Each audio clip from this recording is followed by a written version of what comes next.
बंगाल में टीएमसी की हार के बाद ममता बनर्जी और भतीजे अभिषेक बनर्जी को सबसे बड़ा झटका लगा है। अभिषेक बनर्जी के खिलाफ बड़ी कानूनी कार्रवाई शुरू हो गई है, जिसके बाद अमित शाह और बीजेपी को धमकी देने वाले अभिषेक बनर्जी के लिए अब बचना मुश्किल हो गया है। यही वजह है कि अब वो भागे भागे फिर रहे हैं। वहीं पश्चिम बंगाल विधानसभा चुनाव में मिली करारी हार के बाद ममता बनर्जी की अगुवाई वाली टीएमसी को झटके पर झटका लग रहा है। टीएमसी विधायकों के बगावती सुर के बीच अब सांसदों में उथल पुथल मचने वाली है। दरअसल एनडीटीवी ने सूत्रों के हवाले से दावा किया है कि कम से कम 20 टीएमसी सांसद बीजेपी के संपर्क में हैं और पाला बदलने की योजना बना रहे हैं। रिपोर्ट के मुताबिक सूत्रों ने आगे बताया कि इस बारे में टॉप लेवल पर बातचीत चल रही है और सांसदों ने अपनी वफादारी बदलने में दिलचस्पी दिखाई है। दरअसल संसद के दोनों सदनों में टीएमसी के कुल 41 सांसद हैं। इनमें लोकसभा में 28 और राज्यसभा में 13 सांसद हैं। ऐसे में अगर टीएमसी के 20 सांसद साथ छोड़ते हैं तो ममता बनर्जी के लिए ये एक और बड़ा झटका होगा, जो विधानसभा चुनाव में हार के बाद से ही अपनी पार्टी के भीतर बगावत का सामना कर रही है। वहीं अगर टीएमसी के संसदीय दल में फूट पड़ती है तो ये ममता बनर्जी के लिए एक और बड़ी हार होगी, क्योंकि उनकी पार्टी विपक्षी खेमे में सांसदों का दूसरा सबसे बड़ा गुट है और वहां होने वाली बगावत संसद में टीएमसी और विपक्षी दलों को और कमजोर कर देगी। वहीं अब सवाल उठ रहा है कि क्या इन सांसदों में सयोनी घोष और महुआ मोइत्रा भी शामिल हैं, क्योंकि अभिषेक बनर्जी पर हुए हमले के बाद सयोनी घोष बीजेपी पर निशाना नहीं साध रही है। चुनाव से पहले बीजेपी के नेताओं को धमकी देने वाली सयोनी घोष अब चुप है। उनके तेवर अब नरम पड़ गए हैं और बीजेपी को लेकर उन्होंने चुप्पी साध ली है। वो बीजेपी को लेकर एक शब्द भी नहीं बोल रही है। यही वजह है कि सयोनी घोष के पाला बदलने को लेकर भी अटकलें लगाई जा रही है और कहा जा रहा है कि अभिषेक बनर्जी और ममता बनर्जी को धोखा देकर सयोनी घोष पाला बदलने के लिए तैयार है। दर्शकों, बंगाल में बीजेपी की सरकार बनने के बाद सयोनी घोष पर शिवलिंग को लेकर आपत्तिजनक पोस्ट करने के लिए कार्रवाई की मांग की जा रही है, जिसके बाद सयोनी घोष ने हाल ही में कहा था कि तब वो 22 साल की लड़की थी और उस पोस्ट के लिए वो माफी भी मांग चुकी है। उन्हें तब ट्विटर चलाने भी नहीं आता था और किसी और ने उनके अकाउंट से वो पोस्ट कर दिया था। ऐसे में क्या अब कार्रवाई से बचने के लिए सयोनी घोष पाला बदलने की तैयारी कर रही है? वहीं आप दर्शक क्या सोचते हैं? अगर आप दर्शक मानते हैं कि सयोनी घोष पर कार्रवाई होनी चाहिए तो कमेंट में यस जरूर लिखें। इसके अलावा सीएम शुवेंदु अधिकारी के कामों से आप दर्शक खुश हैं तो कमेंट में गुड वर्क सीएम शुवेंदु जरूर लिखें, ताकि विपक्ष को साफ संदेश जाए कि देश और बंगाल के लोग बीजेपी सरकार से खुश हैं। इस खबर में आगे आपको बताएंगे सब कुछ डिटेल में कि कैसे टीएमसी नेताओं के कारनामे बाहर आ रहे हैं। तो बने रहिए हमारे साथ अंत तक और देखिए हमारी ये खास रिपोर्ट। साथ ही आप दर्शकों से विनम्र निवेदन है कि अगर अब तक आपने चैनल को सब्सक्राइब नहीं किया है तो अभी कर लीजिए, साथ ही बेल आइकॉन को भी दबाएं। दर्शकों, बंगाल में टीएमसी के सांसदों के पाला बदलने की खबर तो आ ही रही है। वहीं विधायक दल पहले ही 2 खेमों में बंट चुका है। विधायक ऋतव्रत बनर्जी के नेतृत्व में 60 विधायकों के एक बागी गुट ने खुद को असली टीएमसी घोषित कर दिया है। इस गुट ने ऋतव्रत बनर्जी को विपक्ष के नेता नियुक्त किया है और विधानसभा अध्यक्ष से इसकी मंजूरी भी हासिल कर ली है। इस गुट ने ममता बनर्जी के खिलाफ खुलकर बगावत की और विधानसभा में विपक्ष के नेता के तौर पर ममता बनर्जी की पसंद को चुनौती दी। दर्शकों, हार के बाद से ही टीएमसी में ये बगावत पनप रही थी। कई नेताओं ने भ्रष्टाचार और आरजी कर रेप मर्डर केस को संभालने के तरीके जैसे मुद्दों पर पार्टी की आलोचना की। इसके अलावा अभिषेक बनर्जी की भी टीएमसी के नेताओं ने जमकर आलोचना की और उनका विरोध किया। वहीं बंगाल के कूच बिहार जिले से एक ऐसा मामला सामने आया जिसने राजनीतिक गलियारों से लेकर सोशल मीडिया तक हलचल मचा दी। दरअसल सरकारी आवास योजना में कथित तौर पर कट मनी वसूलने के आरोपों का सामना कर रहे टीएमसी नेता पुलिस ने उसके ही घर में बिस्तर के नीचे छिपा हुआ पाया। इस पूरी कार्रवाई का वीडियो सामने आने के बाद मामला चर्चा का विषय बन गया है। स्थानीय लोगों के अनुसार शाहिदुल मियां लंबे समय से ग्रामीणों से पैसे लेने का आरोप झेल रहा था। आरोप है कि वो लोगों को ये भरोसा दिलाता था कि सरकारी आवास योजना के तहत घर दिलाने में उसकी भूमिका है और इसके बदले उनसे रकम वसूलता था। कई ग्रामीणों का दावा है कि उनसे हजारों रुपए लिए गए, लेकिन उन्हें अपेक्षित लाभ नहीं मिला। वहीं इन आरोपों के बाद इलाके में नाराजगी बढ़ी। पिछले कुछ दिनों में कई ग्रामीणों ने उसके खिलाफ विरोध प्रदर्शन किए और उसके घर के बाहर जमा होकर कार्रवाई की मांग की। जैसे जैसे शिकायत बढ़ी वैसे वैसे शाहिदुल मियां सार्वजनिक रूप से दिखाई देना बंद हो गया। स्थानीय लोगों का कहना है कि वो पिछले 2 दिनों से गायब था और उसके बारे में कोई स्पष्ट जानकारी नहीं मिल रही थी, जिसके बाद लोगों ने पुलिस में शिकायत की और फिर बाद में पुलिस ने उसके घर पर छापा मारकर उसे पकड़ा। दर्शकों, टीएमसी के नेताओं ने 15 सालों तक बंगाल को लूटा है, लेकिन अब उनका हिसाब हो रहा है। अब लोग टीएमसी के नेताओं को चोर बोल रहे हैं। बीजेपी के सत्ता में आने के बाद लोग खुलकर टीएमसी नेताओं की पोल खोल रहे हैं, जबकि पहले टीएमसी के डर से बंगाल के आम लोग कुछ नहीं बोल पाते थे। लेकिन अब अभिषेक बनर्जी के खिलाफ भी लोगों का गुस्सा फूट रहा है। यही वजह है कि टीएमसी के ज्यादातर विधायक और सांसद अपने आप को ममता बनर्जी और अभिषेक बनर्जी से अलग कर रहे हैं। बंगाल में ममता बनर्जी की पार्टी टीएमसी में टूट के बाद अभिषेक बनर्जी की चिंता सबसे ज्यादा बढ़ गई है। अभिषेक बनर्जी पर ऐसी कार्यवाही शुरू हो गई है जिससे उनकी मुश्किलें बढ़ गई है। बुधवार को अभिषेक बनर्जी के कलकत्ता हाईकोर्ट में जाने के कुछ ही घंटों बाद जहां उन्होंने टीएमसी विधायक के हस्ताक्षर जालसाजी से जुड़े सीआईडी मामले में किसी भी जबरदस्ती की कार्यवाही से सुरक्षा की गुहार लगाई थी, वहीं ईडी ने उन्हें प्राथमिक शिक्षकों की भर्ती में हुई अनियमितताओं के मामले में समन जारी कर दिया है।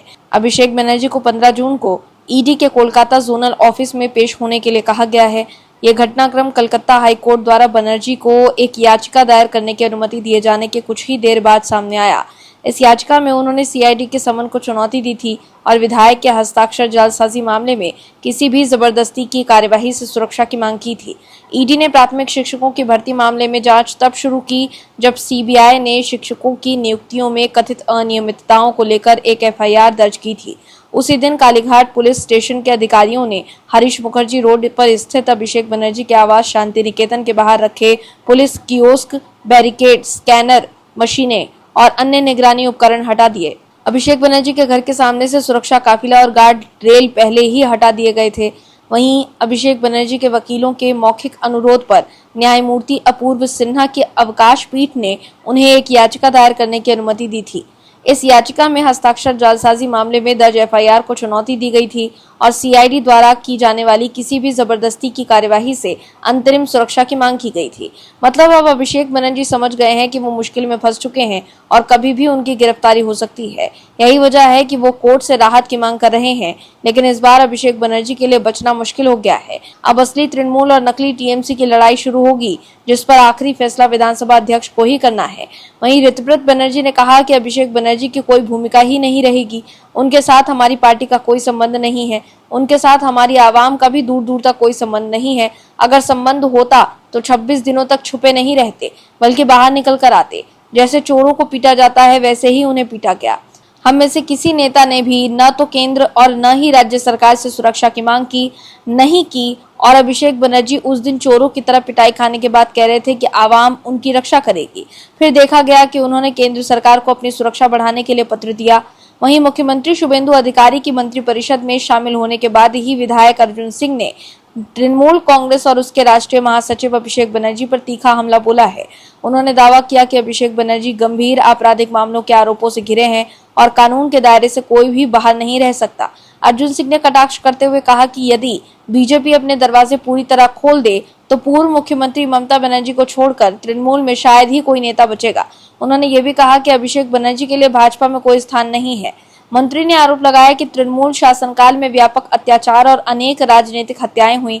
इसी दौरान उन्होंने अभिषेक बनर्जी पर गंभीर आरोप लगाते हुए दावा किया कि वो अनेक हत्या मामले के आरोपों से जुड़े हैं।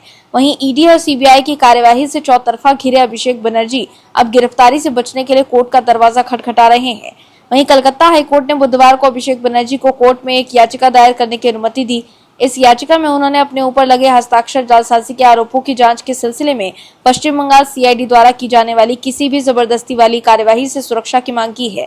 बताया जा रहा है कि अभिषेक के वकील ने यह दलील दी कि इस मामले से नेता का कोई लेना देना नहीं है। वहीं जिस तरह से ईडी एक्टिव नजर आ रही है उससे साफ है कि अभिषेक बनर्जी के लिए ईडी की कार्यवाही से बचना मुश्किल हो सकता है। एनआईए ने गुरुवार को पश्चिम बंगाल विधानसभा चुनावों से ठीक पहले हुए एक बम धमाके की जांच के सिलसिले में भांगर के दक्षिण बामुनिया इलाके में टीएमसी के पूर्व विधायक शौकत मोल्ला के घर पर तलाशी ली और उनसे पूछताछ की। इस धमाके में एक व्यक्ति की जान चली गई थी। धमाके की केंद्रीय जांच की मांगों के बाद ये जांच एनआईए को सौंप दी गई थी। इस मामले की कमान संभालने के बाद से एजेंसी ने टीएमसी नेता वाहिदुल इस्लाम समेत कई लोगों को गिरफ्तार किया है।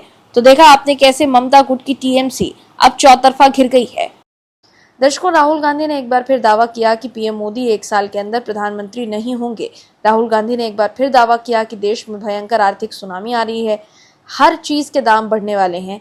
हिंदुस्तान का जो प्रोटेक्शन सिस्टम था उसको बीजेपी ने हटा दिया है। ऐसी इकोनॉमिक क्राइसिस आएगी जो अपने जीवन में आपने कभी नहीं देखी होगी। इसको अब कोई रोक नहीं सकता है। राहुल गांधी ने कहा कि दूसरी तरफ हिंदुस्तान के अंदर व्यवस्था के खिलाफ विद्रोह हो रहा है।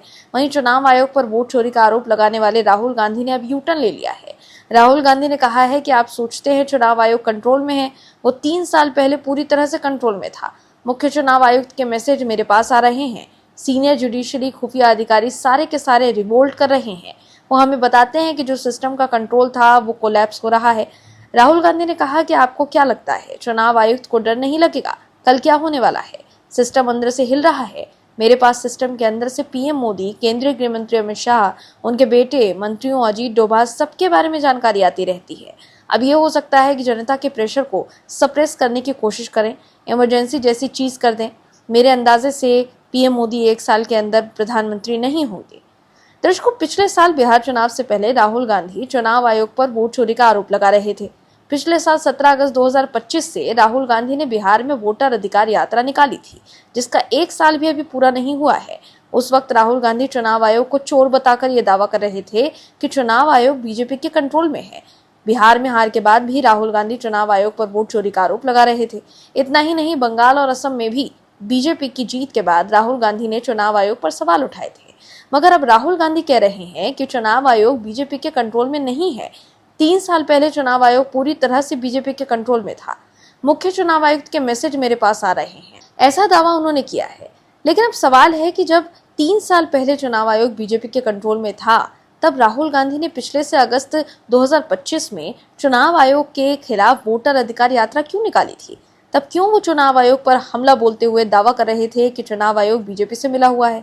वहीं महाराष्ट्र, हरियाणा, दिल्ली, बिहार, बंगाल और असम में भी बीजेपी की जीत के बाद राहुल गांधी ने चुनाव आयोग पर सवाल उठाया था। लेकिन अब अचानक राहुल गांधी क्यों बदल गए हैं? तो इसका जवाब हो सकता है सुप्रीम कोर्ट द्वारा एसआईआर को सही बताकर चुनाव आयोग को क्लीन चिट देना। दर्शकों, राहुल गांधी पहले हार के बाद ईवीएम पर हार का ठिकरा फोड़ते थे। बीजेपी पर ईवीएम से छेड़छाड़ कर चुनाव जीतने का आरोप लगाते थे। लेकिन 2024 के लोकसभा चुनाव से पहले सुप्रीम कोर्ट द्वारा ईवीएम को क्लीन चिट देने के बाद अब कांग्रेस की महाराष्ट्र और हरियाणा में करारी हार हुई, तब राहुल गांधी ने वोट चोरी का नया शिगुफा छोड़ा है। लेकिन अब सुप्रीम कोर्ट ने राहुल के इस शिगुफे की भी हवा निकाल दी है। ऐसे में एसआईआर पर चुनाव आयोग को सुप्रीम कोर्ट से क्लीन चिट मिलने के बाद राहुल गांधी के हाथ से ये मुद्दा भी छिन गया है, जिसके बाद अब वो ये कह रहे हैं कि चुनाव आयोग 3 से पहले बीजेपी के कंट्रोल में था, अब नहीं। वहीं बीजेपी आईटी सेल के प्रमुख अमित मालवीय ने एक्स पर लिखा है कि राहुल गांधी के अनुसार मुख्य चुनाव आयुक्त, खुफिया एजेंसियों के प्रमुख, न्यायाधीश, विभिन्न संस्थाएं और इस व्यवस्था से जुड़ा लगभग हर व्यक्ति पिछले 3 वर्षों से गुपचुप तरीके से उनके सामने काम कर रहा है और उन्हें लगातार जानकारियां मुहैया करा रहा है। इसके बावजूद इतना असाधारण नेटवर्क होने के बाद भी उनकी पार्टी लगातार चुनाव हार रही है और राजनीतिक रूप से सिकुड़ती जा रही है। चुनाव में धांधली का एक भी आरोप अदालत में साबित नहीं हो पाया है। दर्शकों, मोदी सरकार पर निशाना साधने के लिए अरविंद केजरीवाल और संजय सिंह जो कर रहे हैं, उससे वो अपने ही बिछाए जाल में फंस गए हैं और अब संजय सिंह को आरबीआई ने एक्सपोज कर दिया है। दरअसल भारत के खिलाफ प्रोपेगेंडा फैलाने वाले विदेशी मीडिया संस्थान ब्लूमबर्ग ने एक और कारनामा किया। हाल ही में ब्लूमबर्ग ने फर्जी खबर फैलाई कि आरबीआई यानी भारतीय रिजर्व बैंक ने 12 अरब डॉलर यानी लगभग 1 लाख करोड़ रुपए का सोना बेचा है। भारत के केंद्रीय बैंक आरबीआई ने तुरंत ही इस दावे पर संज्ञान लिया और इसे फर्जी बताकर खारिज कर दिया। दरअसल 2 जून 2026 को ब्लूमबर्ग ने अपने इकोनॉमिक्स के विश्लेषक अभिषेक गुप्ता के आकलन के हवाले से लिखा कि ईरान युद्ध के बढ़ते असर से अपने विदेशी मुद्रा भंडार को सुरक्षित रखने के लिए भारत के केंद्रीय बैंक आरबीआई ने अपने सोने का एक हिस्सा बेच दिया हो सकता है। इस रिपोर्ट में बताया गया कि आरबीआई ने सोना बेचकर अपने फॉरेन करेंसी एसेट्स यानी एफसीए को सपोर्ट किया है। वहीं भारत के खिलाफ प्रोपेगेंडा फैलाने वाला विदेशी मीडिया संस्थान ब्लूमबर्ग इसकी रिपोर्ट के सहारे बिना कुछ सोचे समझे संजय सिंह ने एक्स पर लिख दिया कि रेल, सेल, तेल, कोयला, गैस, पोर्ट, एयरपोर्ट और आपका पेपर बेचने के बाद आजाद भारत के इतिहास में पहली बार मोदी ने 1,14,000 करोड़ का देश का सोना भी बेच दिया। देश के आर्थिक हालात अति गंभीर है। मोदी तो झोला लेकर चल देंगे, आप सोचिए आपका क्या होगा। लेकिन आरबीआई ने इस खबर को फर्जी बताकर भारत के खिलाफ प्रोपेगेंडा फैलाने वालों की पोल खोल दी है। आरबीआई ने रिपोर्ट पे दी जानकारी को खारिज करते हुए कहा कि ये गलत है। आरबीआई ने प्रेस रिलीज जारी कर बताया कि उसके पास मौजूद गोल्ड रिजर्व की जानकारी हर महीने प्रकाशित होने वाली अपनी रिपोर्ट मंथली बुलेटिन में नियमित रूप से दी जाती है। इस बुलेटिन में आरबीआई ने साफ किया कि उसकी वेबसाइट पर उपलब्ध नई रिपोर्ट के मुताबिक उसके पास 880.52 टन सोना है और इस मात्रा में कोई बदलाव नहीं हुआ है। साथ ही आरबीआई ने लोगों से अपील की कि सोने के भंडार से जुड़ी किसी भी जानकारी के लिए केवल उसकी आधिकारिक वेबसाइट और रिपोर्ट पर ही भरोसा करें, क्योंकि वही सही और प्रामाणिक जानकारी उपलब्ध कराई जाती है। वहीं अब झूठी खबर का सहारा लेकर संजय सिंह आरोप लगा रहे थे। आजाद भारत के इतिहास में पहली बार मोदी ने 1,14,000 करोड़ का देश का सोना भी बेच दिया, मगर असलियत बाहर लाकर आरबीआई ने संजय सिंह के फर्जीवाड़े की हवा निकाल दी है। इसके अलावा संजय सिंह ने यह भी आरोप लगाया है कि बीजेपी जांच एजेंसियों का इस्तेमाल कर विपक्षी दलों को कमजोर करने में जुटी है। संजय सिंह ने यूपी सरकार पर ईडी सीबीआई के दुरुपयोग का आरोप लगाया है। Bureau report OMH news. आप दर्शकों से विनम्र निवेदन है कि चैनल को सब्सक्राइब जरूर करें